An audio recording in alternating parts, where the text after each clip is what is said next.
एक ऐसे दूल्हा दुल्हन जिन्होंने कही लूटपाट की बात, और क्या है उस लूटपाट का असली सच, वो बयां किया। अब क्या है दूल्हा दुल्हन और लूट की ये पूरी वारदात, आइए आपको बताते हैं। नमस्कार, स्वागत है आपका हमारे चैनल में। आपके साथ मैं हूं सना खान। उत्तर प्रदेश के कानपुर देहात से एक ऐसा मामला सामने आया जिसने पहले तो लोगों को हैरान कर दिया और फिर कुछ ही घंटों में पूरे घटनाक्रम पर सवाल खड़े कर दिए।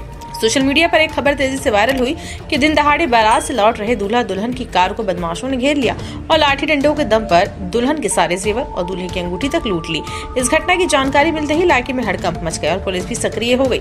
हालांकि रात होते होते मामला पूरी तरह पलट गया जब दूल्हा दुल्हन ने खुद ही लूट की बात से इनकार कर दिया। शुरुआती जानकारी के मुताबिक दूल्हा दुल्हन बारात से विदा होकर अपने घर लौट रहे थे। इसी दौरान रास्ते में कुछ बदमाशों ने उनकी कार का पीछा करना शुरू कर दिया। आरोप है कि बदमाशों ने कार को कई बार ओवरटेक कर रोकने की कोशिश की और आखिरकार गाड़ी को घेर लिया। इसके बाद कार के ड्राइवर को बाहर निकालकर उसके साथ मारपीट की गई। घटना के बाद दुल्हन ने रोते हुए बताया कि 6 से 8 लोग कार के पीछे पड़ गए थे।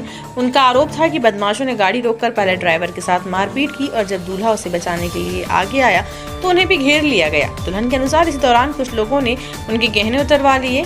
उसने बताया कि नाक, कान और हाथ के जेवर तक उतरवा लिए गए हैं। दूल्हे की अंगूठी भी छीन ली गई है। दुल्हन ने यह भी दावा किया था कि हमलावर उनके ही गांव के रहने वाले थे और बारात में शामिल हुए थे। घटना के बाद दूल्हा दुल्हन सीधे घर जाने की बजाय रसूलाबाद कोतवाली पहुंचे और पुलिस को पूरे मामले की जानकारी दी। जैसे ही इस घटना की खबर फैली, इलाके में सनसनी फैल गई।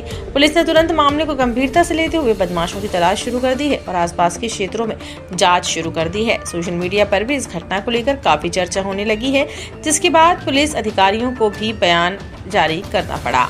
क्या हुआ आपके साथ? हम अपने गांव से निकले तो गुंडे पड़ गए पीछे से जी। और इधर पे आगे घेर लिया। मेरे गाड़ी के आगे बार बार गाड़ी लगा रहे थे और घेर लिया। ड्राइवर को निकाल के मारा और जैसे मेरे पति बचाने गए उसको तैसे मेरा 3-4 लोग आए और जेवर सब उतार लिया।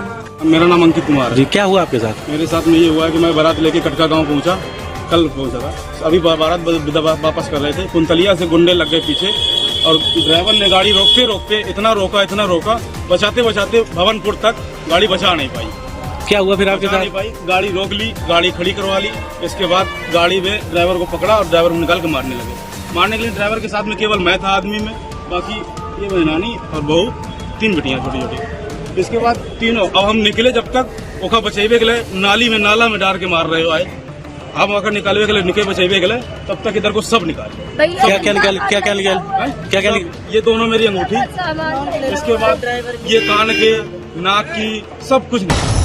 हालांकि रात होते होते मामले ने अचानक नया मोड़ ले लिया। वहीं दूल्हा दुल्हन जिन्होंने पहले लूट की घटना का आरोप लगाया, बाद में अपने बयान से पलट गए। दुल्हन ने कहा कि बारात से लौटते समय रास्ते में उनके पति के गांव के कुछ लोगों ने गाड़ी रोक ली और ड्राइवर के साथ मारपीट की। दूल्हे ने भी अपने बयान में कहा कि जब वह 10 मार्च को कटका गाँव से बारात लेकर अपने गाँव, तभी रास्ते में उनके ही गाँव के कुछ युवकों ने बारात तो रोके, वापस लौटते समय गाड़ी के सामने आ गए। इस दौरान केवल ड्राइवर के साथ मारपीट हुई, जबकि किसी तरह की लूटपाट या छीना झपटी नहीं हुई।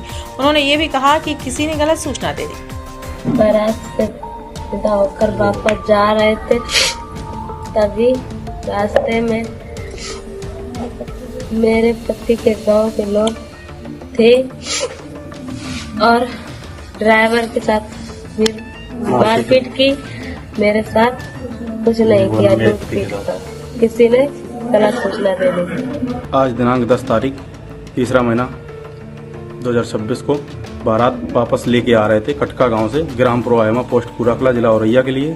तभी रास्ते में बीच में मेरे ही गांव के, मेरे मोहल्ले के लड़के, मेरे भाई लोग बारात जो गए हुए थे वही वापस आते हुए नहीं, केवल ड्राइवर के साथ मारपीट हुई, बाकी किसी के साथ नहीं हुई और ना ही कोई लूटपाट, छीन झपटा कुछ भी वो हुआ। किसी ने दूसरे ने गलत सूचना दे दी। इस घटना के बाद अब कई सवाल खड़े हो गए हैं। सबसे बड़ा सवाल ये कि जब शुरुआत में दूल्हा दुल्हन ने खुद लूट की बात कही तो बाद में उन्होंने अपने बयान क्यों बदल लिए? क्या ये किसी आपसी रंजिश का मामला है जिसमें किसी को फंसाने के लिए झूठा आरोप लगाया गया था, या फिर पुलिस के दबाव में आकर बयान बदला गया है? फिलहाल पूरे मामले को लेकर स्थिति स्पष्ट नहीं है और सच क्या है ये जांच के बाद ही सामने आएगा। पुलिस भी पूरे घटनाक्रम की पड़ताल कर रही है ताकि ये पता लगाया जा सके कि आखिरकार उस दिन रास्ते में वास्तव में क्या हुआ।